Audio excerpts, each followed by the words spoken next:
सो जी, आप अगर मकाउट के स्टूडेंट हो देन ये वीडियो आपके लिए ही है। तो इस वीडियो में डिस्कस कर रहे होंगे उन स्टूडेंट के बारे में जो जस्ट सेमेस्टर एग्जाम दिए हैं and now they are going to enter in their second year which is third semester. तो थर्ड सेमेस्टर में का जो भी सिलेबस है उसके बारे में एक काफ़ी ब्रीफ डिस्कशन कर रहे होंगे। ठीक है, आपका जो भी थ्योरी पेपर हो गया एंड लैब्स हो गया। सेकेंडली, इफेक्टिव स्टडी प्लान आपके पास वैसे 6 महीने का वक्त होता है। ठीक है, तो इन 6 महीना को वैसे 6 महीना नहीं बुलाया तो अप्रॉक्स देखा जाए तो 4 महीने ही होता है। ठीक है, तो इस 4 महीने को कैसे हम लोग यूटिलाइज कर सकते हैं बढ़िया से, कैसे क्या करना चाहिए, क्या फ्लो चार्ट होना चाहिए, तो ये काफ़ी इंपॉर्टेंट है, डिस्कस कर रहे होंगे। ठीक है, एंड थर्डली सबसे इंपॉर्टेंट, आप में से कुछ स्टूडेंट हो जो कि एकदम गेट ओरिएंटेड पढ़ाई कर रहे हो। ठीक है, क्योंकि गेट का पढ़ाई सेकेंड ईयर से स्टार्ट हो जाता है। ओके, फर्स्ट ईयर कैसे स्टूडेंट स्टार्ट नहीं करते, लेकिन मैक्सिमम स्टूडेंट सेकेंड ईयर से स्टार्ट कर देते हैं एंड उनका जो फर्स्ट अटेम्प्ट होता है वो थर्ड ईयर से होता है। ठीक है, जब थर्ड ईयर का जब एंड होता है then they are eligible to give GATE examination. And कुछ स्टूडेंट होते हैं जिनका गेट का फोकस होता है नहीं, बस उनको प्लेसमेंट क्रैक करना है किसी तरह भी। ठीक है, तो प्लेसमेंट स्पेसिफिक कौन कौन से सब्जेक्ट इंपॉर्टेंट है जो इस साल का सिलेबस में। ठीक है, तो ये तीनों ही इंपॉर्टेंट पॉइंट डिस्कस करेंगे। तो जो भी मकाउट के स्टूडेंट है tries to watch this video till the end and still कुछ जगह डाउट रह जाता है, कमेंट बॉक्स पर कमेंट कर सकते हो या आप मुझे व्हाट्सएप के माध्यम से कनेक्ट कर सकते हो। वैसे बता दूं, आप सेकेंड ईयर में जस्ट जाने वाले हो। ठीक है, then second year is the best time to start preparing for GATE examination.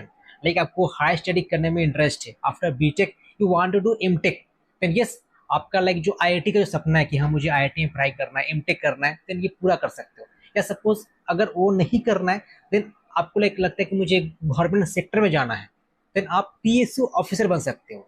And in दोनों के लिए गेट एग्जाम देना कंपलसरी है। एंड आप डाउट में हो कि मुझे कौन सा प्लेटफॉर्म ज्वाइन करना चाहिए, देन सिंपली वो जो प्लेटफॉर्म है उनका रिजल्ट चेक कीजिए।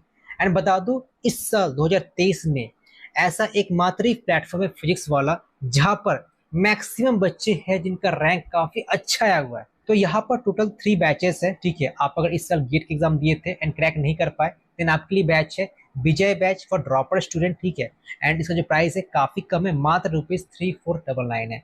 सेकंड जो बैच है वो बैच उन बच्चों के लिए है जो पहली बार गेट एग्जाम देंगे 2024 में। ठीक है, तो आपके लिए पराक्रम 2.0 बैच भी है एंड इसका प्राइस काफी कम है, 6600 है। ठीक है, तीसरा जो बैच है वो बैच है सेस 2.0 बैच बी एंड ये उन बच्चों के लिए जो फर्स्ट टाइम गेट एग्जाम देने वाले 2025 में। देन यस, आप सेकेंड ईयर के बच्चे हो तो आपको ये बैच ज्वाइन करना चाहिए जो श्रेष 2.0 बैच बी है। इसका प्राइस काफी कम है, 8800 रुपया है। एंड आप डाउट में मुझे कौन सा बुक सेट फॉलो करना चाहिए, तो पीडब्ल्यू का खुद का ही एक बुक सेट है। ये जो बुक सेट है 2 पार्ट में डिवाइड किया गया है, एक टेक्निकल एंड एक नॉन टेक्निकल, जहां पर आपको topic wise previous year question मिल रहे होंगे लास्ट 16 ईयर्स, लाइक 2008 से लेकर 2023 तक। एंड बुक में क्यूआर कोड मौजूद है, सिंपली स्कैन करना है एंड आपको डिटेल वीडियो सोल्यूशन मिल जाएगा थ्रू फैकल्टीज। तो सिंपली आपको बैच ज्वाइन करना है। जो सेकेंड के स्टूडेंट है उनके लिए श्रेष्ठ 2.2 बैच भी है, प्राइस 8800 है। एंड आप अगर एक कूपन कोड का यूज करते हो आपको फ्लैट ₹500 ऑफ मिलेगा। सो जी, ये रहा थ्योरी पेपर्स एंड ये रहा लैब्स। ठीक है, तो देख सकते हो टोटल आपका 5 थ्योरी है। ठीक है, एंड टोटल 4 लैब्स है। अब फर्स्ट ईयर में कैसे स्टूडेंट बोल रहे थे कि लाइक टाइम नहीं मिल पाता है, काफ़ी वर्क प्रेशर है। ठीक है, काफ़ी असाइनमेंट जमा करना पड़ता है। उस वक्त तो आपका लाइक फिजिक्स था, केमिस्ट्री था, ओके, जो कि आप ऑलरेडी करके रखे हो, और मैथमेटिक्स भी काफ़ी ईजियर था। अब यहाँ पर सब्जेक्ट का संख्या बढ़ चुका है। ठीक है, एंड नंबर ऑफ लेक्चर ही बढ़ चुका है, देन आपका जो वर्क प्रेशर है वो और बढ़ने वाला है। इसलिए मैंने काफ़ी स्टार्टिंग में ही बता रहा था कि फर्स्ट ईयर काफ़ी आसान होता है, मतलब सबसे कम सब्जेक्ट वहाँ पर ही होता है, सबसे ज़्यादा टाइम वहाँ पर ही मिलता है। अब सेकेंड ईयर में ऑब्वियसली आप हैबिचुएट हो चुकी हो कैसे लाइक एग्जाम क्रैक कर सकते हो। इनफैक्ट मकाउट का एग्जाम क्रैक करना है 1 मंथ से पहले भी स्टार्ट करो पढ़ना तो सफिशियंट है। ठीक है, for scoring good CGPA like around 8 CGPA आपका आ सकता है, but yes for scoring 9+ CGPA you have to study from very beginning. Okay, तो फिर भी मतलब फर्स्ट सेमेस्टर में कोई सीजीपीए बढ़िया नहीं है, you can still manage them.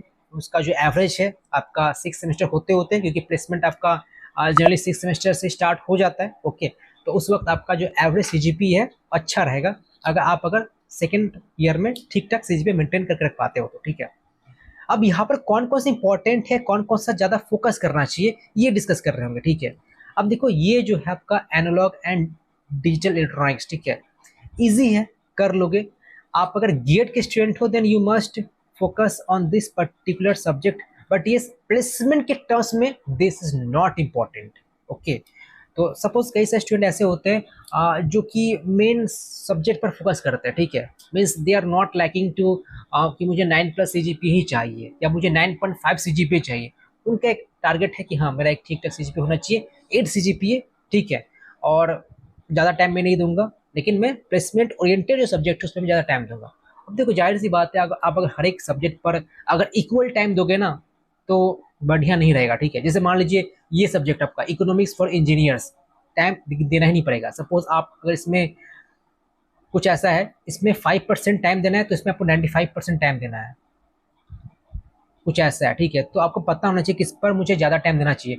तो इकोनॉमिक्स फॉर इंजीनियर्स पे टाइम बिल्कुल नहीं देना है, मतलब काफ़ी कम टाइम देना है। जो क्लास का जो नोट्स है बस वही फॉलो कीजिए, ज़्यादा कुछ एक्स्ट्रा पढ़ने का दरकार है नहीं, ठीक है। देखो वो अलग कोई के स्टूडेंट होते हैं हर एक क्लास में कि 9 CGPA का ही टारगेट होता है, but still there are some student उनका टारगेट ज़्यादा है नहीं कि मुझे 9+ CGPA चाहिए, वो उनका टारगेट है कि 8 CGPA हो जाए, ठीक है, लेकिन मैं वैसे पढ़ाई करूंगा कि मेरा 8 CGPA भी हो जाए और प्लेसमेंट में मैं क्रैक कर लूँ, या सपोज गेट के एस्पिरेंट है तो उनका भी ठीक ठाक पढ़ाई चलते रहे। अगर गेट के स्टूडेंट हो देन ये इंपॉर्टेंट है, आपका ये इंपॉर्टेंट है और ये भी इंपॉर्टेंट है। बट अगर प्लेसमेंट के टर्म से बात करो देन यहाँ पर जो इंपॉर्टेंट है वो सिर्फ और सिर्फ अगर DSA है और कुछ नहीं है। आपका ना ही इंपॉर्टेंट है analog and digital electronics, placement में नहीं पूछा जाता है, ठीक है, ना ही इंटरव्यू में, ना ही आपका एग्जामिनेशन में। DSA से बहुत इंपॉर्टेंट है, मीन्स आपको अगर DSA नहीं आती देन प्लेसमेंट नहीं लगती, ठीक है। थर्डली कंप्यूटर ऑर्गेनाइजेशन, तो यहाँ से क्वेश्चंस भी नहीं पूछे जाते, ठीक है, ये गेट के लिए है। मैथमेटिक्स तो प्लेसमेंट से भी सवाल नहीं पूछा जाता है, बट ये important for GATE examination. And economics for engineers, ये तो खैर ना ही आपका गेट में इंपॉर्टेंट है ना ही प्लेसमेंट इंपॉर्टेंट है, बस किसी तरह भी आप इसमें एक ठीक ठाक नंबर ला दो, 100 में से 70-75 ला दो, काफ़ी है, ठीक है। उतना टाइम देने का नीड है ही नहीं, पहला बात, क्योंकि ये इन फ्यूचर कुछ आपका काम नहीं करेगा, ना ही प्लेसमेंट ना ही गेट में। हाँ नॉलेज के लिए आप पढ़ सकते हो, बट स्टिल अब कोर्स में है तो वो पढ़ना ही पड़ेगा।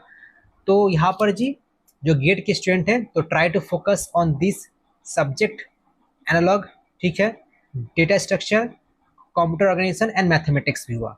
और आप अगर प्लेसमेंट के टर्म से पढ़ाई करना चाहते हो then you must focus, means maximum जो टाइम है ना वो बता रहा हूँ, मैक्सिमम टाइम आप दीजिए DSA में और किसी में भी नहीं। सो देखो आप अगर गेट के हो तो मैं प्रेफरेंस ऑर्डर बता दे रहा हूँ कि आपको कैसे पढ़ाई करना है, ठीक है। तो try to give maximum time on DSA, okay, then आपका एनालॉग हो गया, एंड देन आपका mathematics is important, and then computer organization. ये वेटेज आप बोल सकते हो कि हाँ मुझे टाइम का जो डिस्ट्रीब्यूशन है मुझे ऐसे करना चाहिए कि मुझे मैक्सिमम टाइम इस पर मैं दूँ, देन इस पे, ठीक है। और आप अगर सपोज प्लेसमेंट ओरिएंटेड पढ़ाई करना चाहते हो, means you are not a GATE aspirant, okay, then you have to give time like this. Suppose सबसे इंपॉर्टेंट है DSA, यहाँ पर भी वही है, DSA देना पड़ेगा। देन प्लेसमेंट तो खैर और कुछ पूछा जाता है नहीं, ठीक है, तो मैं आपको यही बोलूँगा। बाकी आप ठीक ठाक दे सकते हो, थोड़ा बहुत डिस्ट्रीब्यूशन लाइक एनालॉग में पढ़ लीजिएगा, कंप्यूटर ऑर्गेनाइजेशन पूछा नहीं जाता बुलाया तो, ठीक है, मतलब यहाँ से भी नहीं पूछा जाता, यहाँ से भी पूछा नहीं जाता है। अब मान लीजिए आपका 5th सेमेस्टर में जब कुछ कुछ सब्जेक्ट आएंगे तो यहाँ का कुछ कॉन्सेप्ट आपको पता होना चाहिए, तो इसलिए इंपॉर्टेंट बन जाता है, ठीक है, बट प्लेसमेंट स्पेसिफिकली इंपॉर्टेंट नहीं है। और इकोनॉमिक्स तो खैर ना ही गेट ना ही प्लेसमेंट, ओके। तो यहाँ पर लैब्स में देखो आपका पाइथन सिखाया जाएगा, ठीक है। तो Python Python in the sense important if you have interest in the field of machine learning, ठीक है। आपको वहाँ पर जाना है, ML करना है। Suppose in the 4th year मेरे student do project in machine learning, then yes Python becomes important for you. Otherwise C++, Java, ये तीनों ही इंपॉर्टेंट है प्लेसमेंट में। प्लेसमेंट में मतलब देखा जाए तो मैक्सिमम कंपनी में जावा प्रेफर करते हैं, सच बोले तो, ठीक है। इंडस्ट्री में सबसे ज़्यादा डिमांड जावा का ही है, बट ऐसा भी नहीं है कि लाइक बाकी से लैंग्वेज डिमांड है नहीं, वो भी डिमांड में है। बट आप अगर एक सवाल पूछो मुझसे कि कोई एक लैंग्वेज बताइए जो कि सबसे ज़्यादा इंपॉर्टेंट है, then I will suggest you Java. And Java जो है आपका 5th सेमेस्टर में स्टार्ट होता है, तो 5th सेमेस्टर के जो स्टूडेंट है लाइक उप्स का एक सब्जेक्ट होता है, तो आपको जावा वहाँ पर मिलेगा।